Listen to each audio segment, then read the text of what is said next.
بسم اللہ الرحمن الرحیم۔ السلام علیکم ورحمۃ اللہ وبرکاتہ۔ میری پیاری بہنوں، جب آپ کی شادی ہوئی تھی، چاہے وہ لو میرج تھی یا پھر ارینج میرج، شروع میں آپ کا شوہر آپ کا بہت زیادہ خیال رکھتا تھا۔ آپ کو جو بھی چیز چاہیے ہوتی تھی وہ خود لا کر دیتا تھا، آپ کو بہت زیادہ وقت دیتا تھا، آپ کے ساتھ ہمیشہ پیار بھری باتیں کرتا تھا، آپ کے ناز نخرے سب اٹھاتا تھا۔ مگر جیسے جیسے وقت گزرتا گیا، وقت کے ساتھ ساتھ آپ کا شوہر بدلتا گیا۔ میری پیاری بہنوں، آج میں آپ کو صرف ایک لفظ کا ایک ایسا باکمال اثردار وظیفہ بتانے لگا ہوں۔ اس وظیفہ کو آپ نے صرف اور صرف زندگی میں ایک بار کرنا ہے۔ اس وظیفہ کی برکت سے انشاءاللہ آپ کا شوہر بالکل پہلے جیسا پیار محبت کرنے والا شوہر بن جائے گا۔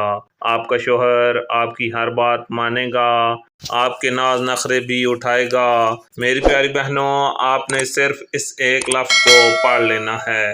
وظیفہ بتانے سے پہلے ایک بات ہمیشہ یاد رکھیں کہ جلدی کا کام ہمیشہ شیطان کا کام ہوتا ہے، لہٰذا اس وظیفہ سے 100% رزلٹ حاصل کرنے کے لیے وظیفہ کا طریقہ کار اچھے سے سمجھیں، تاکہ وظیفہ کرتے وقت آپ سے کسی بھی قسم کی کوئی غلطی نہ ہو اور آپ کو وظیفہ کا پورا فائدہ حاصل ہو۔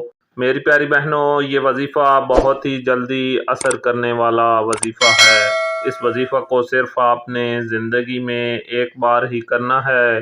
آپ کا شوہر ہمیشہ کے لیے آپ کا غلام ہو جائے گا، آپ کے قابو میں آ جائے گا۔ میری پیاری بہنوں، جیسا کہ آج کل رمضان المبارک کا ببرکت مہینہ چل رہا ہے، آپ نے اس وظیفہ کو اس مہینے میں کر لینا ہے۔ ویسے آپ اس وظیفہ کو کسی بھی مہینے میں کسی بھی دن کر سکتی ہیں۔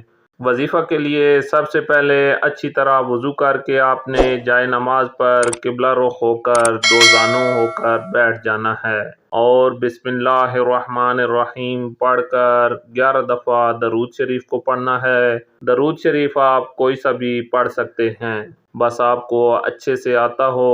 ہر دفعہ شروع میں بسم اللہ الرحمن الرحیم کو لازمی پڑھنا ہے۔ اس کے بعد آپ نے سورہ النصر کو آپ نے 33 مرتبہ پڑھنا ہے، ہر دفعہ بسم اللہ الرحمن الرحیم کے ساتھ۔ اور اس کے بعد آپ نے اللہ کے اس ایک نام یا قابضو کو آپ نے 111 مرتبہ پڑھ کر پھر سے 11 مرتبہ درود شریف کو پڑھنا ہے، اور اس دفعہ بسم اللہ الرحمن الرحیم کو نہیں پڑھنا۔ اس کے بعد آپ نے کسی بھی چیز، پانی، کھانا، فروٹ، کوئی بھی چیز دم کر کے شوہر کو کھلا دینی ہے۔ انشاءاللہ آپ کا شوہر بالکل پہلے کی طرح ہو جائے گا۔ آخر میں اگر میری ویڈیو اچھی لگی ہو تو ویڈیو کو لائک اور چینل کو ضرور سبسکرائب کیجیے گا۔ اسی کے ساتھ آپ سے اجازت چاہتا ہوں، اپنی دعاؤں میں یاد رکھیے گا۔ اللہ حافظ۔